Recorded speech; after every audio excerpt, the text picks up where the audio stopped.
Nifty investors, retail investors देश भर में जो आपको पसंद करते हैं, आपके व्यूज को वैल्यू करते हैं, उनके बिहाफ पे पूछ रहा हूं, इसलिए वापस आऊंगा इस बात पे। अदानी ग्रुप स्टॉक्स में दो कैटेगरीज हैं, एक एफएनओ वाले, एक कैश वाले। दोनों की चालें अलग अलग है, दोनों में एसेट्स क्वालिटी अलग अलग है, कैश फ्लो अलग अलग है, बिजनेस मॉडल्स ही अलग है। और ये रुचि बहुत है लोगों की, भाई एक तो ये कि जो लेके बैठे हैं कि भाई भाव नीचे आ गए, क्या मैं एवरेज करूं। दूसरों को ये लगता है इतना नीचे घट गया है, क्या मैं लॉन्ग टर्म इन्वेस्टमेंट के लिए लूं। कोई भी बिजनेस मॉडल, चाहे वो अंबुजा हो, पोर्ट का धंधा हो या कोई और, आपको लगता है कि भाई इसमें देखना चाहिए, अगर काफी अच्छे वैल्यूएशन पे आ जाए तो जरूर देखना चाहिए। आप क्या कहेंगे उन रिटेल इन्वेस्टर्स को? देखिए, मुझे लगता है कि अगर इनका कोई बिजनेस बिकेगा ऑफ द टेबल, मतलब फोन कॉल पे या व्हाट्सएप मैसेज पे अगर कोई बिजनेस बिकेगा, तो वो सीमेंट का बिजनेस है।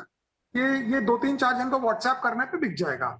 अब ये मैं नहीं सजेस्ट कर रहा हूँ कि बेचेंगे कि नहीं बेचेंगे, लेकिन वो प्रोसेस है ना, वो लगता बहुत इजी है बट वो बहुत पेनफुल प्रोसेस होता है। स्टॉक ऊपर जाएंगे, नीचे आएंगे, किसी के शेयर प्लेस्ड है, प्रमोटर के हैं, नहीं है, ये बहुत कॉम्प्लिकेटेड काम है। और बाजार में क्योंकि कोई भी इवेंट के कारण बाकी सब चीजें सस्ती हो जाती है, तो सिर्फ अंबुजा सीमेंट को भी अगर मैं देखूं, जस्ट फॉर थ्योरी, उदाहरण के तौर पर, वो अभी भी $150 ईवी पर टन होगा। एग्जैक्ट मुझे नहीं पता आज के भाव से क्या है।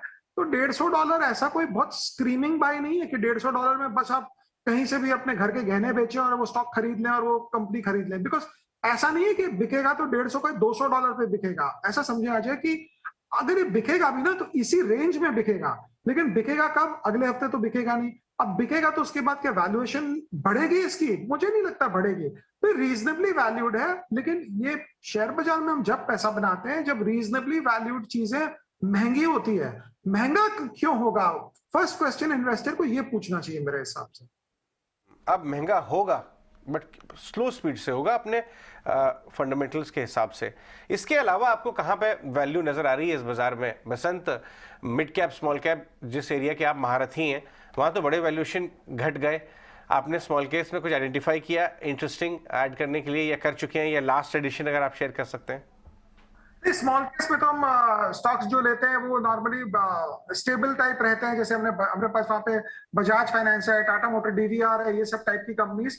बिकॉज रिटेल जो है ना वो ज्यादा झटके नहीं लेना चाहता है। अब हर आदमी का एक लेवल होता है वोलेटिलिटी हैंडल करने का। बट अगर आप मुझसे पूछेंगे तो कंज्यूमर शेयरों की बहुत पिटाई हो गई है, बिकॉज एक क्वार्टर रिजल्ट थोड़ा ठंडा आया था। बट अगर किसी का 1 ईयर व्यू है, 2 ईयर व्यू है, तो अभी अपॉर्चुनिटीज बनेगी कंज्यूमर स्पेस में। आईटी स्पेस में हम तो 4-6 महीने से लेके परेशान ही थे थोड़ा थोड़ा। बट अगर आप देखेंगे तो नैस्डैक गिर नहीं रहा है, नैस्डैक ऊपर जा रहा है। अब वो एक दिन स्पोरेडिक हिसाब से कोई आप स्टॉक को पटक देते हैं, ठोक देते हैं, फिर बढ़ जाता है, दूसरी बात है। बट आईटी स्पेस मुझे लगता है लीड करेगा। और अजय आप देखेंगे तो आईटी तो थॉरली अंडर ओन्ड है आज के दिन। आप बाकी स्टॉक्स देखेंगे, बैंकिंग, फाइनेंशियल सर्विसेज हुआ, कंज्यूमर हुआ, ये ओवर ओन्ड हो गए, हर आदमी के पास है। तो शेयर जब बढ़ता है, जब अंडर ओनरशिप से ओवर ओनरशिप जाती है। और आईटी कंपनियां जिनकी पिटाई हमने मैक्सिमम की थी, रिजल्ट उन्होंने बेस्ट दिखाए हैं अभी तक। तो उस एंगल से मुझे लगता है मिड कैप आईटी में काफी है स्कोप। और कंज्यूमर स्पेस में नेक्स्ट 2-4 महीने में शायद अपॉर्चुनिटीज बनेगी। राइट। एक आखिरी सवाल, टेक्नोलॉजी और फार्मा, यहाँ पे जो ग्लोबल ओरिएंटेड स्टॉक्स हैं उसमें दो बातें बन रही हैं। एक तो नैस्डैक ने बहुत जबरदस्त पुल बैक आया तो आईटी चलना शुरू हो गया, वैल्यू बाइंग। और ये कहा जा रहा है फार्मा का जो ग्रहण वाला समय है, अज्ञातवास जो 4-5 साल से चल रहा था, वो खत्म हो रहा है। आपको वहां पे कहीं वैल्यू नजर आती है इन दो एरियाज में?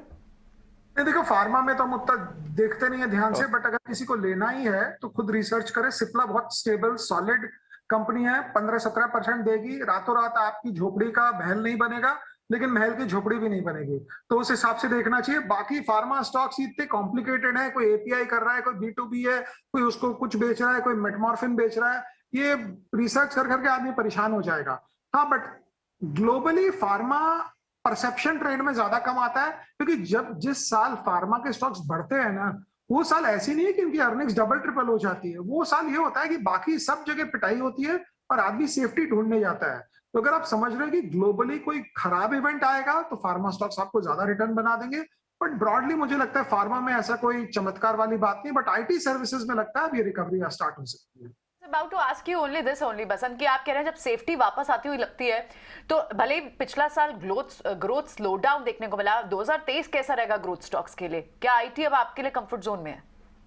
नहीं, 2023 मुझे लगता है अच्छा रहेगा, बिकॉज 2000 क्या होगा, मुझे नेक्स्ट हाफ जो है 2023 का सेकंड हाफ, वहां पे कहीं ना कहीं फेड आके रेट काटेगा। सपोज हम करते हैं रेट नहीं भी काटे, अगर वो बोल भी देता है कि भाई मैं रेट काटने का सोच रहा हूं, मार्केट अज्यूम कर लेगा सब कुछ हो गया।